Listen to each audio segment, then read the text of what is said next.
नमस्कार विद्यार्थी मित्रों, धोरण 9 प्रकरण 7 सूरदास के पद। देखिए विद्यार्थी मित्रों, सूरदास जी के बारे में 9वीं कक्षा में हमने अभ्यास कर रहे हैं, तो उनके बारे में थोड़ा परिचय जान लेना आवश्यक है।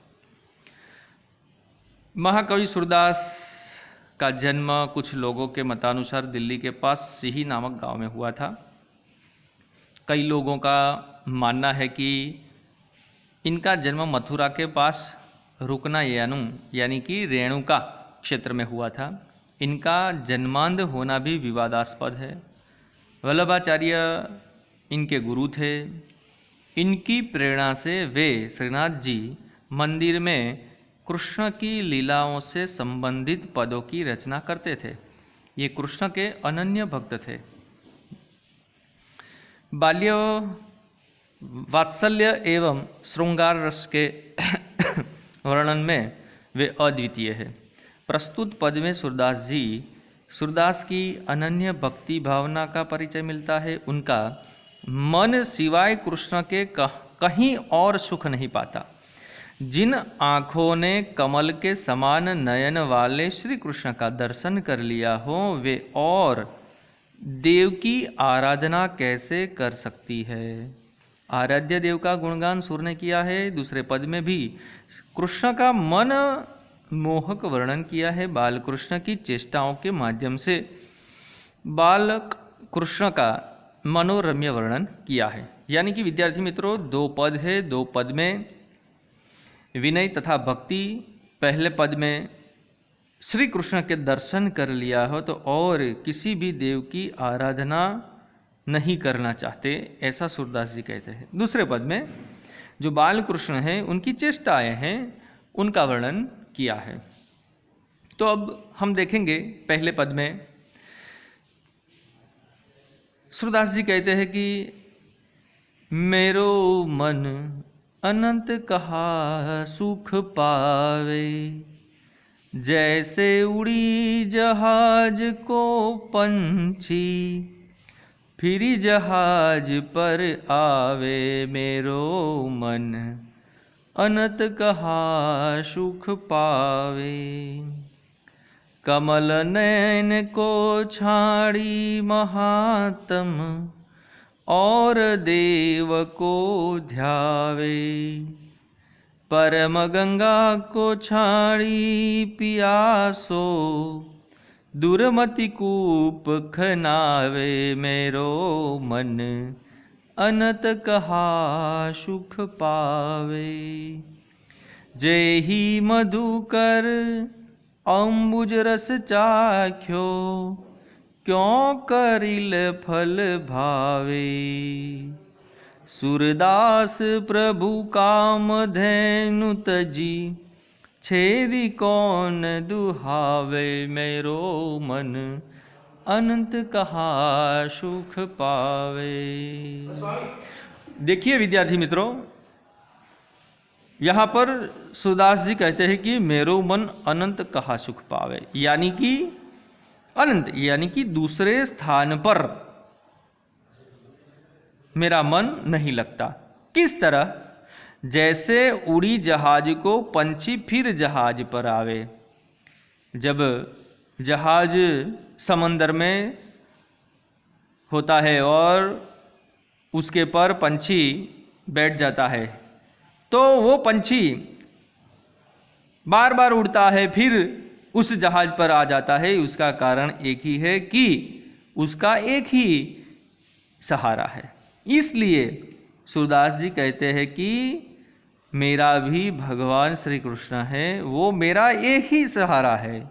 अब देखिए आगे, कमल नयन को छाड़ी महात्म और देव को ध्यावे। कमल नयन, श्री कृष्ण भगवान के नयन, चक्षु, नेत्र, नयन कैसे है? कमल जैसे है।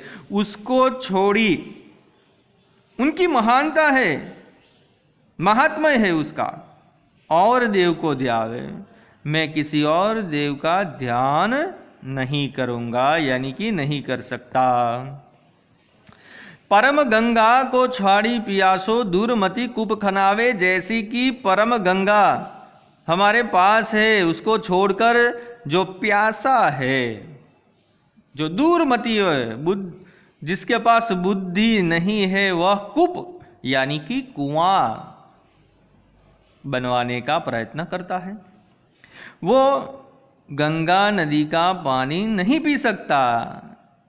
जेहि मधुकर अंबुज रस चाखो, क्यों करिल फल भावे, यानी कि जिस तरह मधुकर यानी कि भंवरा अली ने अंबुज, अंबुज यानी कमल, कमल का रस चख लिया हो, तो क्यों करिल, करिल यानी कि कंटीला फल, जो झाड़ी होती है उसमें होने वाला फल, वो नहीं ले सकते।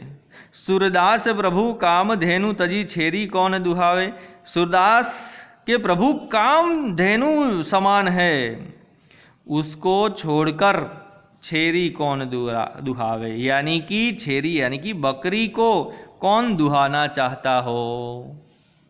अब देखिए विद्यार्थी मित्र, दूसरे पद में जो बाल कृष्ण की महिमा का गान किया है। शोभित कर नवनीत लिए, घटु रुनि चलन रेणु तन मंडित, मुख दधि लेप किए, चारु कपोल लोल लोचन गोरोचन तिलक दिए, लट लटकनि मनुमत मधुप गन मादक मधुहि पिए, कठुला कंठ ब्रज के हरि नख राजत रुचि रहिए, धन्य सूर एको पल इहि सुख का सत कल्प जिए। देखिए विद्यार्थी मित्र, यहाँ पर श्री कृष्ण भगवान के जो बाल स्वरूप है उसका वर्णन सूरदास जी ने किया है। सूरदास जी कहते हैं कि शोभित कर नवनीत लिए, जो बाल स्वरूप है श्री कृष्ण का, उसके हाथ में नवनीत यानी कि मक्खन, अपने हाथ में मक्खन है, शोभायमान है। गटुरुनि चलन रेणु तन मंडित, मुख दधि लेप किए, यानी कि देखिए अब कि गटुरुनि चलन अपने घुटनों के बल चलते हुए, रेणु यानी कि धूल, तन यानी कि शरीर, मंडित लेपित हुई है, मुख दधि लेप किए और मुख उनका दही वाला है। चारु कपोल लोल लोचन, यानी कि देखिए चारु यानी कि सुंदर, कपोल कपाल भाल प्रदेश सुंदर है, लोल लोचन अपनी आंखें, आंख चक्षु नयन है, वह लोल है, गोल है। गोरोचन तिलक दिए, उनके मस्तक पर गोरोचन जो मिट्टी है, शीतलता देने वाली मिट्टी गोरोचन, उनका तिलक किया है। लट लटकनी मनु मत मधुप गन मादक मधुहि पिए, यानी कि जो उन श्री कृष्ण बाल श्री कृष्ण भगवान की लट है, लटकनी जो लटकती है, मनु यानी कि मन, मत मधुप गन मादक मधु ही पिए, मन है उनका वो उनके लटों में खो गया है, जैसे मधुप गन मादक मधु ही पिए। जिस तरह मधुप गन है मक्खियों का मादक जो झुंड होता है, वो मधु ही पिए, रस पान करते हैं, उस तरह। कठुला कंठ, जो कंठ है कठुला है।